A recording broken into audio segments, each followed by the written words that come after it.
Hey guys, welcome to Sponges to Spatula, and this is Pallavi, and as per promise I'm back here with my another video, how to contour your face.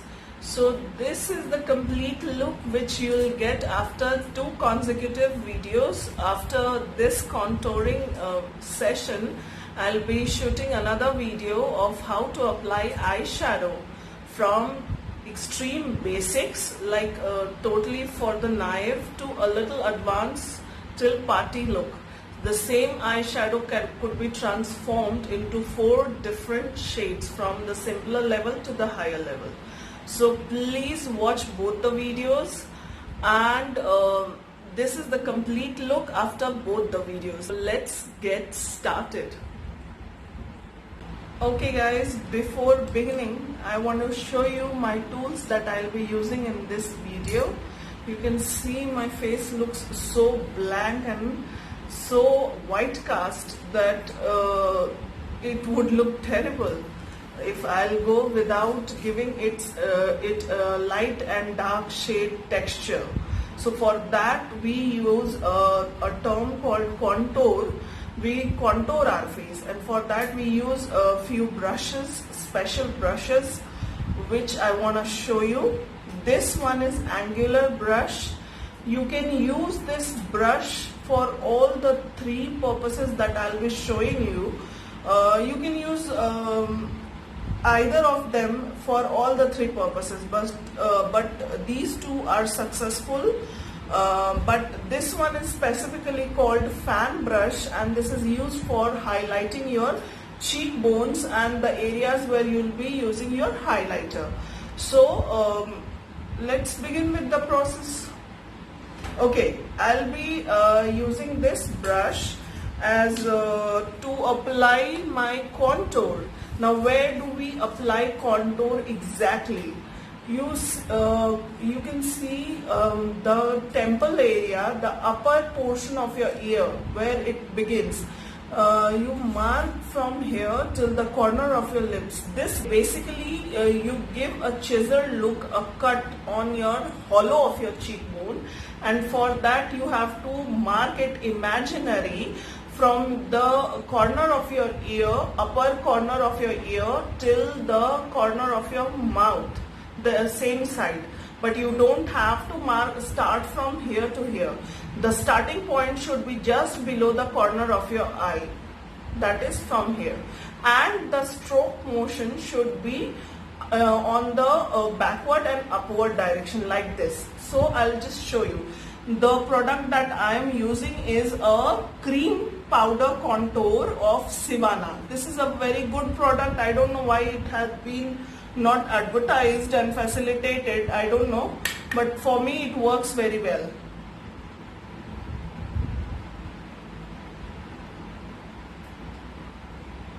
Now you have to keep one thing in your mind.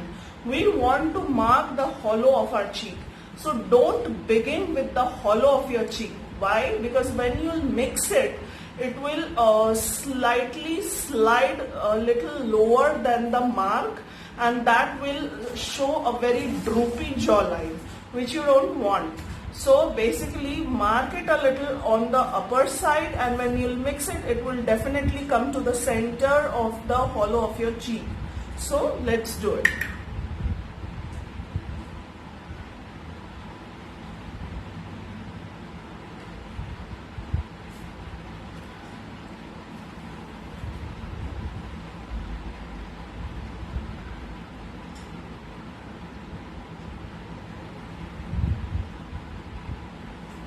Now you can already see a slight difference, and the color is building up now.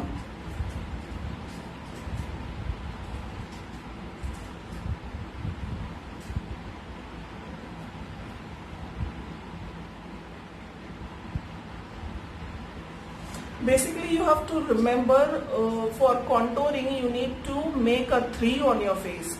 You have to start with the border of your hairline sideways like this, and a slanting limb of the middle of your 3 towards the hollow of your cheek, and then covering the lower limb should cover the jawline. that helps to reduce your double chin. At least in the photography it will be for sure covered and your face looks more chiseled. And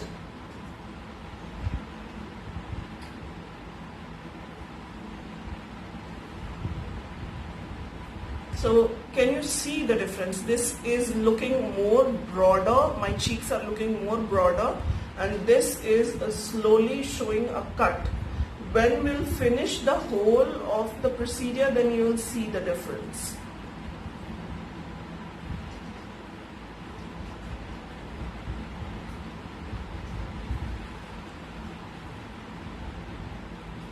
There are some really beautiful palettes as well, but I am an occasional makeup goer. I don't do it for everyday basis, so I don't need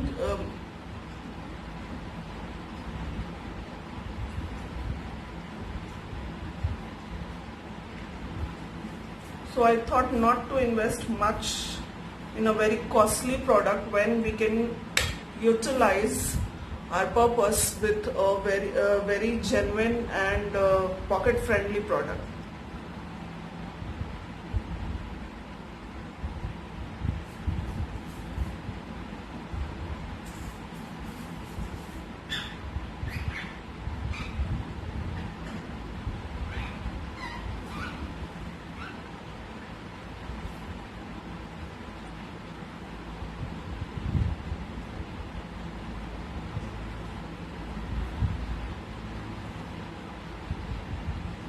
Okay.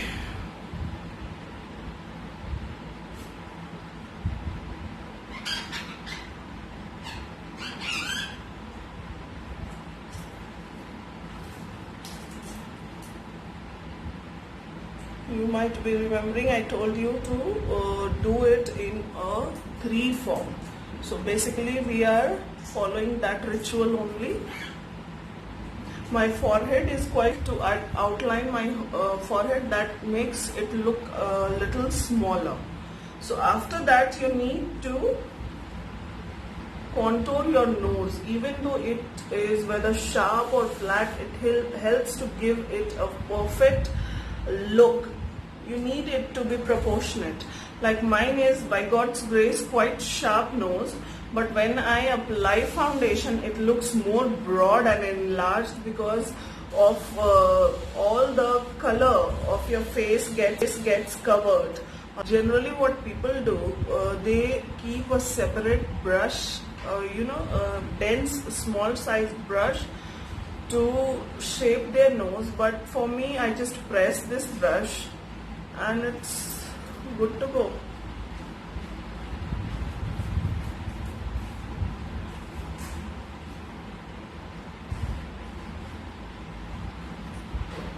I do like to contour on the lower of my lip because it helps to camouflage and give you a more fuller look. Your lips look more fuller. Now I'll be using my blush, and I'm using this Biotique's blush. It's in shade Dusky Rose, or you can use some natural shade like Apricot to give a very pretty bronze tint to your face that looks very sun-kissed and natural. Otherwise you can definitely use a blush matching to your eyeshadow or lipstick. And right now I'm doing a very natural makeup, so I'll be using Dusky Rose, and I'll combine with this Apricot shade also. For this I'm using this angular brush. First I have dipped in this Dusky Rose, tapped the excess, and then I'm using a little bit of Apricot, tapping the excess as well, and then you have to smile.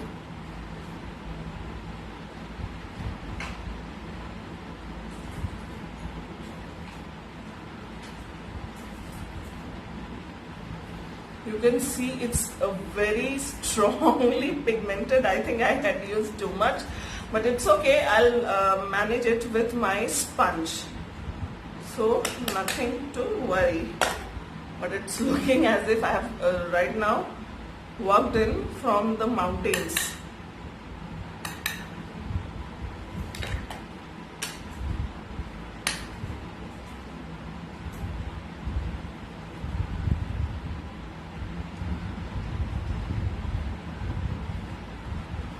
this side is quite good, but this one, when you commit such kind of mistake, then your trusty sponge helps you a lot. Your wet sponge from the cleaner side, just dab a little, it will take out the excess. You can see it has already cleaned, and both the sides are now proportionate. Yes, it's now done. So always keep your sponge along with you. It helps to rectify quite a lot of mistakes. Now our blush is done, and the most important and my favorite part is to use your highlighter. So see, this highlighter I'm using of Wet n Wild, and I love this highlighter. It has a very rose gold color, and I just love to use it. This brush takes quite a while to give a high pigmentation, so I don't like fan brushes. I like thicker ones with just squeeze they have. And because I am a highlighter person, I am taking quite a lot.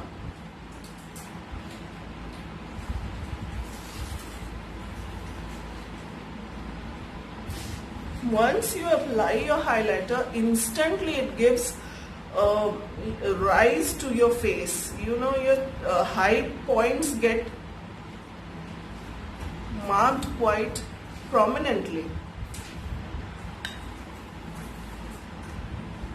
Now I like to put a little on my forehead as well.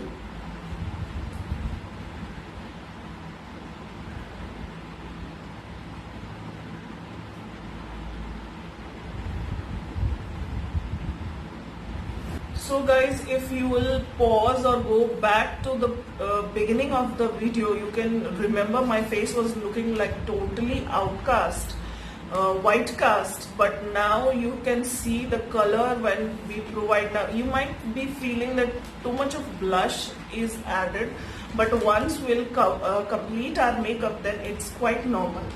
It's totally up to you. If you are not very too much of colored or blush kind of person, you can very slightly use, keep apricot colored blush, which just gives a natural tint to your cheek.